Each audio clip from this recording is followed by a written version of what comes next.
I've been very honored these past several years to serve as international co-chairman alongside my good friend, former House Speaker in the Philippines, Jose de Venecia. He's right down here in front. Where are you? Stand up so everybody can see you. You work so hard. Let's give him a round of applause.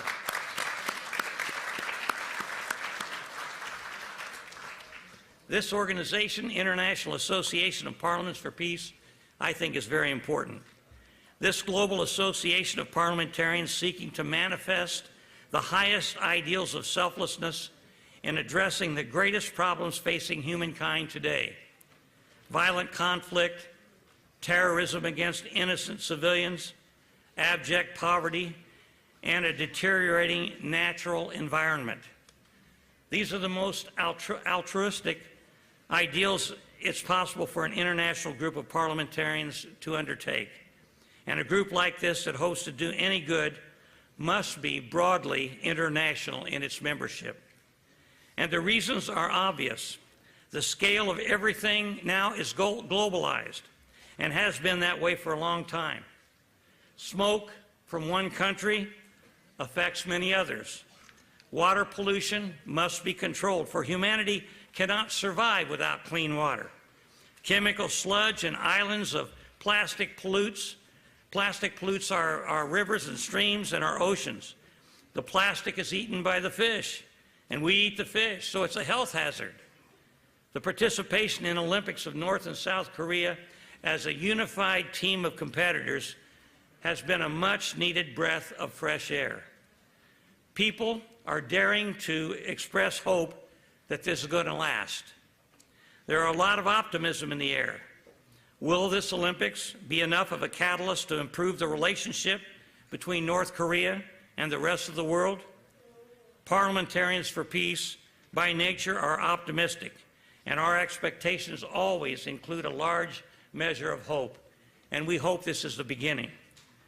President Trump's visit to Seoul in January had a calming effect on the tensions, and South Korean President Moon thanked him, saying, "I think President Trump's role in the realization of inter-Korean talks was very big," and he added, "I would like to express my gratitude."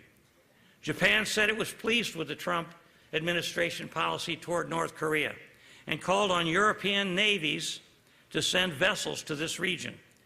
The United States is making clear both in words and actions that all options are on the table, Japan's defense minister said.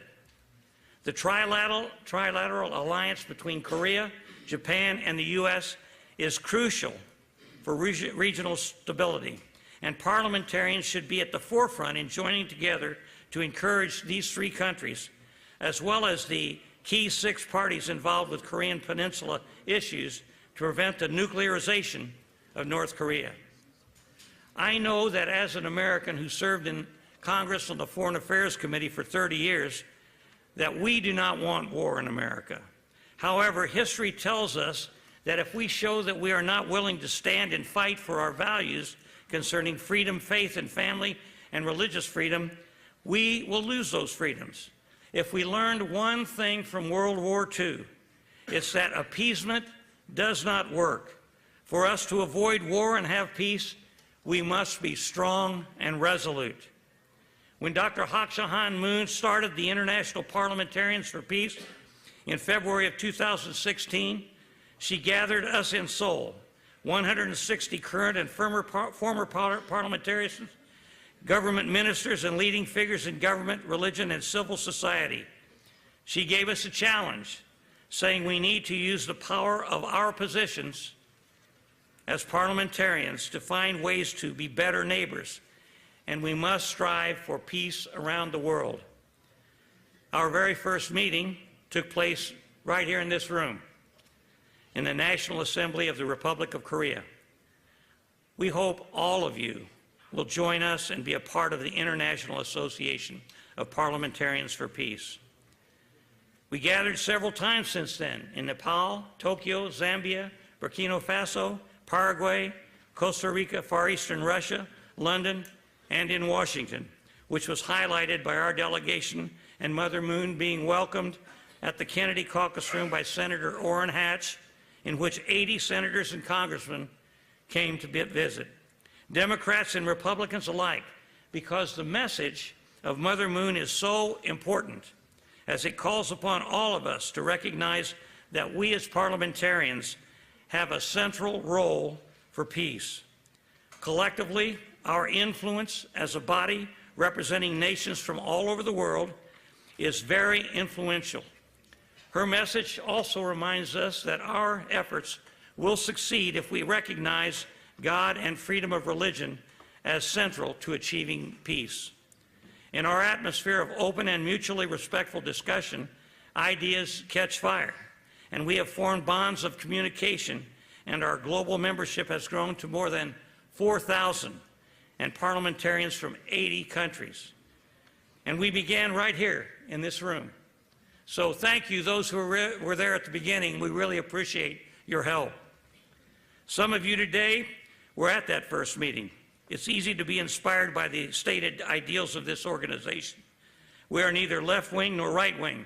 As they say, an eagle needs both wings. In speaking with those of you who have worked alongside us these past 2 years, you've expressed that you are inspired by the spirit of mutual respect and cooperation that infuses our discussions. That's why this organization that came from the heart and mind of Dr. Hak Ja Han Moon continues to grow. For peace to take place around the world, we need parliamentarians from around the world who realize that for our survival in these days and ages, we must work together. I hope all of you will become parliamentarians for peace. We need you. The world needs you. Thank you very much.